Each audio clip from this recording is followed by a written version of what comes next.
குழந்தைகளா நம்ம கணக்கு பாடல் ஒன்று பாடலாமா? சேவல் ஒன்று கூவிச்சா காலையிலே, சிட்டுக்குருவி பறந்துச்சா சோலையிலே,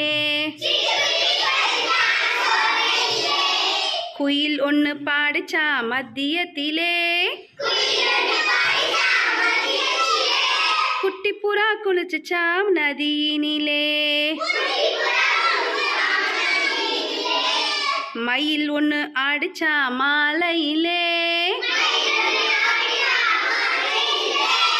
மைனா ஒன்று ஓடிச்சா ஓலையிலே, ஒன்னா சேர்ந்து தூங்குச்சா இரவினிலே, ஒற்றுமையாய் வாழ்ந்துச்சா காட்டினிலே.